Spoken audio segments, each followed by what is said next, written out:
ಓಂ ಶಾಂತಿ ಅವರೇ, ಎಲ್ಲರಿಗೂ ಒಳ್ಳೆಯದಾಗಲಿ. ಈಗ ನಾನು ಬೆಂಗಳೂರು ಹತ್ರ ಶ್ರೀ ರಾಮಹಳ್ಳಿನಲ್ಲಿರುವ ಶ್ರೀ ಸಿದ್ಧಾರೂಢ ಮಿಷನ್ ಅಥವಾ ಮಠ ಇಲ್ಲಿ ನಾನು ಈಗ ಇದ್ದೀನಿ. ಇವರೇ ಲಾಸ್ಟ್ ಟೈಮ್ ನಾನು ಒಂದು ವಿಡಿಯೋ ನಿಮಗೆ ಯೂಟ್ಯೂಬಲ್ಲಿ ಅಪ್ಲೋಡ್ ಮಾಡಿದ್ದೀನಿ, ಭಾಗ 1. ಅದನ್ನು ನೋಡಿಲ್ಲ ಅಂದರೆ ನೋಡಿ. ಹಾಗೆ ಭಾಗ 2 ಇದು. ಇದನ್ನು ನೋಡಿ. ಈ ಒಂದು ಭಾಗದಲ್ಲಿ ನಿಮಗೆ ಶ್ರೀ ಸಿದ್ಧಾರೂಢರ ಜ್ಯೋತಿ ಯಾತ್ರೆ, ಇದು ಬಂದು ಹುಬ್ಬಳ್ಳಿಯಿಂದ ಚಳಕಾಪುರ ಮೂಲಸ್ಥಾನ ಗುರುಗಳದ್ದು, ಅಲ್ಲಿಂದ ಮತ್ತು ಬೆಂಗಳೂರಿನ ರಾಮಹಳ್ಳಿಗೆ ಬರುತ್ತೆ. ಅದು 6ನೇ ತಾರೀಕು 1ನೇ ತಿಂಗಳು, ಅಂದರೆ ಜನವರಿ ತಿಂಗಳು 2025ನೇ ಇಸ್ವಿ ಬೆಳಗ್ಗೆ 11:30ಕ್ಕೆ ಬರುತ್ತೆ. ಅದನ್ನು ರಾಮಹಳ್ಳಿಯ ಒಂದು ಬಸ್ ಸ್ಟಾಪ್, ಅಲ್ಲಿಂದ ಈ ಒಂದು ಮಠದ ಹತ್ರ, ಈ ಒಂದು ಮಠ ಬಂದು ಇಲ್ಲಿ ರಾಮಹಳ್ಳಿಯಿಂದ 1 ಕಿಲೋಮೀಟ್ರ್ ದೂರದಲ್ಲಿರುತ್ತೆ. ಇಲ್ಲಿಗೆ ರಥಯಾತ್ರೆ ಬರುತ್ತೆ. ಇವರೇ ಇಲ್ಲಿಗೆ ಸ್ವಾಗತ ಮಾಡ್ಕೋಬೇಕಾಗುತ್ತೆ. ಈ ಒಂದು ಕಾರ್ಯಕ್ರಮದ ಬಗ್ಗೆ ಇದರಲ್ಲಿ ಸ್ವಲ್ಪ ವಿವರಣೆ ಕೊಡ್ತೀನಿ. ಹಾಗೆ ಇಲ್ಲಿಯ ಮಠಾಧಿಪತಿಗಳು ಅಥವಾ ಸಂಸ್ಥಾಪಕರು, ಹಾಗೆ ಗುರುಗಳ ಸೇವಕರು, ಹಾಗೆ ಸಮಾಜ ಸೇವಕರು ಆಗಿರ್ತಕ್ಕಂಥ ಶ್ರೀ ಶ್ರೀ ಶ್ರೀ ಡಾಕ್ಟರ್ ಅರೂಢ ಭಾರತಿ ಮಹಾಸ್ವಾಮಿಗಳು ಅವರ ಸಾರಥ್ಯದಲ್ಲಿ ಇಲ್ಲಿಗೆ ರಥಯಾತ್ರೆಯನ್ನು ಸ್ವಾಗತ ಮಾಡಿಕೊಂಡು ಇಲ್ಲಿ ಒಂದು ಕಾರ್ಯಕ್ರಮ ಇರುತ್ತೆ ಹೊತ್ತು. ಇದ್ರ ಬಗ್ಗೆನೂ ಮಾಹಿತಿ ಕೊಡ್ತೀನಿ. ಹಾಗೆ ಮಹಾಸ್ವಾಮಿಗಳ ಬಗ್ಗೆನೂ ಸ್ವಲ್ಪ ಮಾಹಿತಿ ಕೊಡ್ತೀನಿ. ಈ ವಿಡಿಯೋನ ಲಾಸ್ಟ್ವರೆಗೂ ದಯವಿಟ್ಟು ನೋಡಿ. ಇವರೇ ಲಾಸ್ಟ್ವರೆಗೂ ತಪ್ಪದೇ ನೋಡಿ, ಪೂರ್ತಿ ಮಾಹಿತಿ ಸಿಗುತ್ತೆ ಗುರು ಶಿಷ್ಯರ ಬಗ್ಗೆ. ಓಕೆನಾ? ಸಾಧು ಸಂತರು ಅಥವಾ ಬೇರೆ ಯಾರಾದರೂ ಬಂದರೆ ಉಳ್ಕೊಳ್ಳಿಕ್ಕಿಲ್ಲಿ ಅನ್ನದಾಸೋಹ ಇರುತ್ತೆ. ಹಾಗೆ ಅವ್ರು ಉಳ್ಕೊಳ್ಳೋಕ್ಕೆ ಕಟ್ಟಡ ಎಲ್ಲ ಇರುತ್ತೆ. ಆಮೇಲೆ ಇವ್ರದ್ದೇ ಒಂದು ಲಕ್ಷ್ಮೀಪುರ, ಇಲ್ಲಿಂದ ಒಂದು 2-3 ಕಿಲೋಮೀಟ್ರ್ ದೂರ, ಅಲ್ಲಿ ಒಂದು 5.5 - 6 ಎಕರೆ ಒಂದು ಏರಿಯಾ ನೋಡಿ. ಇದೇ ಏರಿಯಾ. ಇಲ್ಲಿ ಒಂದು ಆಶ್ರಮ ಈಗ ತಲೆ ಎತ್ತಾ ಇದೆ, ಅಭಿವೃದ್ಧಿ ಆಗ್ತಾಯಿದೆ. ಸರಿ, ಇದೆಲ್ಲ ಯಾರಪ್ಪ ಮಾಡ್ತಿದ್ದಾರೆ ಅಂದರೆ ಇಲ್ಲಿನ ಸುತ್ತಮುತ್ತಲಿನ ಗ್ರಾಮಸ್ಥರು, ಹಾಗೆ ಭಕ್ತರು, ಹಾಗೆ ಗುರುಗಳು, ಸ್ವಾಮೀಜಿಗಳು, ಹಾಗೆ ಇತ್ಯಾದಿ ಇತ್ಯಾದಿ. ಆದರೆ ಇದರ ಸಾರಥ್ಯ ಯಾರ್ದು ಅಂದರೆ ಶ್ರೀ ಶ್ರೀ ಶ್ರೀ ಡಾಕ್ಟರ್ ಅರೂಢ ಭಾರತಿ ಸ್ವಾಮೀಜಿಗಳು. ಇವರು ಬಂದು ಸಂಸ್ಕೃತ ಏನಿದೆ, ಸಂಸ್ಕೃತದಲ್ಲಿ PhD ಮಾಡಿದ್ದಾರೆ, ಡಾಕ್ಟ್ರೇಟ್ ಮಾಡಿದ್ದಾರೆ. ಹಾಗೆ ಉಪನ್ಯಾಸಕರು. ಎಲ್ಲಿ ಉಪನ್ಯಾಸಕರು? ಬೆಂಗಳೂರಲ್ಲಿ ಏನು ಚಾಮರಾಜೇಂದ್ರ ಇತ್ಯಾದಿ ಕಾಲೇಜುಗಳಿದೆ, ಅಲ್ಲಿ ಇವರು ಉಪನ್ಯಾಸಕರಾಗಿದ್ದಾರೆ. ಜೊತೆಗೆ ಸಮಾಜ ಸೇವೆ ಮಾಡ್ತಾರೆ. ಆಗಾಗ ಸಮಾಜ ಸೇವೆ ಮಾಡ್ತಾರೆ. ಜೊತೆಗೆ ಇವರು ಇಲ್ಲಿ ಆಶ್ರಮ, ಆಧ್ಯಾತ್ಮಿಕ ಚಟುವಟಿಕೆಗಳು ಕೂಡ ನಡೆಸ್ತಾರೆ ಮಠದಲ್ಲಿ. ಆಗಾಗ ಕಾರ್ಯಕ್ರಮಗಳಿರುತ್ತೆ.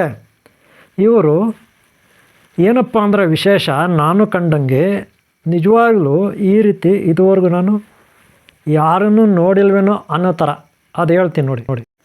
ಹುಣಿಶಾಳ 1968, ಹುಣಿಶಾಳ, ಬಸವನ ಬಾಗೇವಾಡಿ, ವಿಜಯಪುರ ಜಿಲ್ಲೆ. ಇಲ್ಲಿ ಶ್ರೀ ಶ್ರೀ ಶ್ರೀ ಡಾಕ್ಟರ್ ಅರೂಢ ಭಾರತಿ ಮಹಾಸ್ವಾಮಿಗಳು ಜನಿಸ್ತಾರೆ.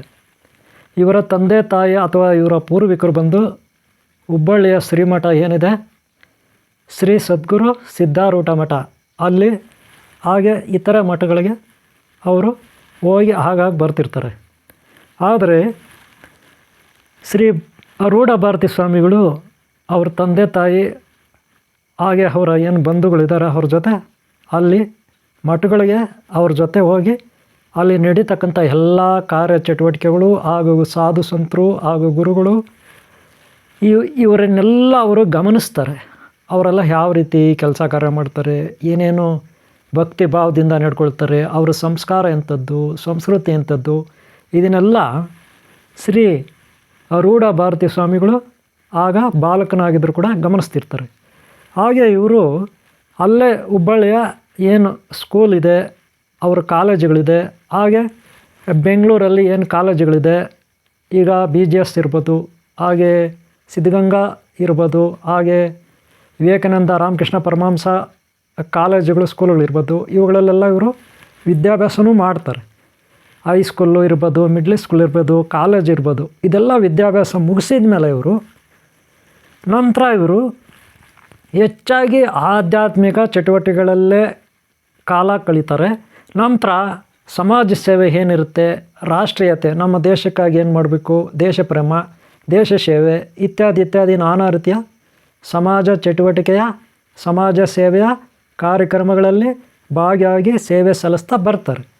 ಅನಂತರ ಇವರು ಹುಬ್ಬಳ್ಳಿ ಏನು ಮಠ, ಶ್ರೀಮಠ ಇದೆ, ಅಲ್ಲಿ ಇವರು 2016ನೇ ಇಸ್ವಿ 21ನೇ ತಾರೀಕು ಜಾನ್ವರಿಯಲ್ಲಿ, ಅಂದರೆ ಜಾನ್ವರಿ 21, 2016ನೇ ಇಸ್ವಿ ಅಲ್ಲಿ ಇವರು ಸಂಪೂರ್ಣವಾಗಿ ದೀಕ್ಷೆ ತಗೊಳ್ತಾರೆ. ಆಲ್ರೆಡಿ ಅದಕ್ಕೆ ಮುಂಚೆ ಇವರಿಗೆ ರುದ್ರಾಕ್ಷಿ, ಮಂತ್ರೋಪದೇಶ ಇತ್ಯಾದಿ ದೀಕ್ಷೆ ಆಗಿರುತ್ತೆ. ಆದರೆ ಇವರ ವಿಶೇಷತೆ ಏನಪ್ಪ ಅಂದ್ರೆ, ಇಷ್ಟೊತ್ತಿಗೆ ಇವರ ವಿಶೇಷತೆ ಏನಪ್ಪ ಅಂದರೆ, ಮೊದಲು ಇವರು ಸಾಕಷ್ಟು ಏನು ಸಂಸ್ಕೃತ ಅಥವಾ ಒಂದು ಡಿಗ್ರಿ ಅಥವಾ ಆ ಥರ ಒಂದು ಒಳ್ಳೆಯ ಸ್ನಾತಕೋತ್ತರ ಪದವಿ ಅಂತಾರಲ್ಲ, ಒಂದು ಪದವಿ, ಆ ಪದವಿಯನ್ನು ಇವರು ಪಡಿತಾರೆ. ಅಂದರೆ PhD, ಡಾಕ್ಟ್ರೇಟ್ ಎಲ್ಲ ಇವರು ಪಡಿತಾರೆ. ಅಷ್ಟೇ ಅಲ್ಲ, ಸಾಕಷ್ಟು ಕಲ್ಕತ್ತಾ ಇರ್ಬೋದು, ದೆಹಲಿ ಇರ್ಬೋದು, ಬಾಂಬೆ ಇರ್ಬೋದು, ಚೆನ್ನೈ ಇತ್ಯಾದಿ ದೇಶದಲ್ಲಿ ಎಲ್ಲೆಲ್ಲಿ ರಾಜ್ಯಗಳಿದೆ, ಎಲ್ಲೆಲ್ಲಿ ಒಳ್ಳೆ ವಿಶ್ವವಿದ್ಯಾಲಯಗಳಿದೆ ಅಥವಾ ಸಂಘ ಸಂಸ್ಥೆಗಳಿದೆ, ಅಲ್ಲೆಲ್ಲ ಇವರಿಗೆ ಪ್ರಶಸ್ತಿಗಳು ಒಂದರ ಮೇಲೊಂದು ಹರಿದು ಬರ್ತವೆ. ಅಂದರೆ ಪುರಸ್ಕಾರ, ಸನ್ಮಾನ, ಹಾಗೆ ಪ್ರಶಸ್ತಿಗಳು ಇವೆಲ್ಲ ಹರಿದು ಬರ್ತವೆ. ಒಂದು ರೀತಿಯಲ್ಲಿ ಇವರಿಗೆ ಅದೊಂದು ಒಳ್ಳೆಯ ಯೋಗ ಇವ್ರಿಗೆ ಒಲಿದಿದೆ ಅಂತ ಹೇಳ್ಬೋದು. ನಾನು ನೋಡ್ದಂಗೆ ಇವ್ರಿಗೆ ಅದೆಷ್ಟು ಪ್ರಶಸ್ತಿಗಳು ಬಂದವು ಅಂದರೆ, ನಾನು ಓದಿ ಸುಸ್ತಾಗೋದೆ. ಅದಕ್ಕೆ ನಾನು ಇಲ್ಲಿ ಅವುಗಳನ್ನು ಮೆನ್ಷನ್ ಮಾಡ್ತಾಯಿಲ್ಲ. ನಿಜವಾಗ್ಲೂ ಕಡಿಮೆ ಅಂದರೂ ಕೂಡ ಇವರಿಗೆ ಬಂದಿರೋ ಪ್ರಶಸ್ತಿಗಳು, ನಾನು ಇದುವರೆಗೂ ಇಷ್ಟೊಂದು ಪ್ರಶಸ್ತಿಗಳು ನಾನು ಎಲ್ಲಿ ನೋಡಿಲ್ಲಪ್ಪ.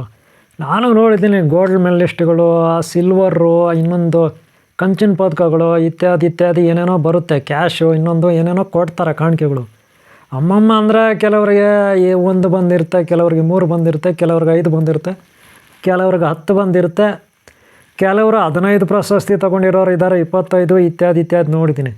ಇವ್ರದ್ದು ನೋಡಿದಾಗ ಲೆಕ್ಕ ಮಾಡೋಕ್ಕೆ ನನ್ನಿಂದ ಆಗಲಿಲ್ಲ. ಅಷ್ಟೊಂದು ಪ್ರಶಸ್ತಿಗಳು ಇವರು ತಗೊಂಡಿದ್ದಾರೆ. ಸುಮಾರು ಹೇಳಬೇಕಂದ್ರೆ ಅವು ಹೇಳಲಿಕ್ಕೆ ಬರೋಲ್ಲ. 60, 70, 100 ದಾಟೆ ಒಯ್ದು ಅಂತ ಹೇಳ್ಬೋದು. ಅಷ್ಟೊಂದು ಪ್ರಶಸ್ತಿಗಳು ಇವರಿಗೆ. ಅದು ಎಲ್ಲೆಲ್ಲಿ ಯೂನಿವರ್ಸಿಟಿ ಕಾಲೇಜುಗಳು, ಇಡೀ ನಮ್ಮ ದೇಶ ಇರ್ಬೋದು ಅಥವಾ ಬೇರೆ ಹೊರಗಡೆ ಇರ್ಬೋದು, ಹಾಗೆ ಸಂಘ ಸಂಸ್ಥೆಗಳು, ಹಾಗೆ ಸಮಾಜ ಸೇವೆ ಸಂಸ್ಥೆಗಳು ಇತ್ಯಾದಿಗಳಲ್ಲಿ ಇವರಿಗೆ ಸನ್ಮಾನ, ಸಮಾರಂಭಗಳಲ್ಲಿ ಸನ್ಮಾನ, ಹಾಗೆ ಏನೆಲ್ಲ ಪುರಸ್ಕಾರ, ಹಾಗೆ ಏನೆಲ್ಲ ಪ್ರಶಸ್ತಿಗಳು ಅದನ್ನೆಲ್ಲ ಕೊಟ್ಟು ಗೌರವವನ್ನು ಕೊಟ್ಟು ಗೌರವಿಸಿದ್ದಾರೆ ಅಂತ ಹೇಳ್ಬೋದು.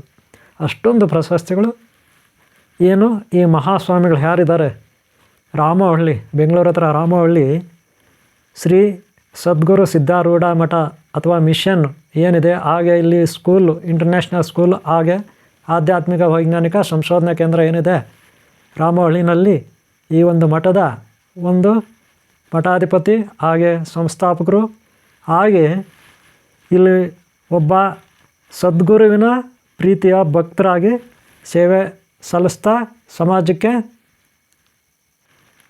ಸಮಾಜಕ್ಕೆ ಹಿತವನ್ನು ಉಂಟು ಮಾಡ್ತಾ, ಎಲ್ಲರಿಗೂ ಸಹಾಯ ಮಾಡ್ತಾ ಏನಿದ್ದಾರೆ, ಧರ್ಮವನ್ನು ನಾವು ರಕ್ಷಣೆ ಮಾಡಿದ್ರೆ ಧರ್ಮ ಮತ್ತು ನಮ್ಮನ್ನು ರಕ್ಷಣೆ ಮಾಡುತ್ತೆ ಅಂತ ಎಲ್ಲರಿಗೂ ಬೋಧನೆ ಮಾಡ್ತಾ ಇದ್ದಾರೆ ಮಹಾಸ್ವಾಮಿಗಳಾದಂಥ ಶ್ರೀ ಡಾಕ್ಟರ್ ಅರೂಢ ಭಾರತೀ ಸ್ವಾಮಿಗಳು.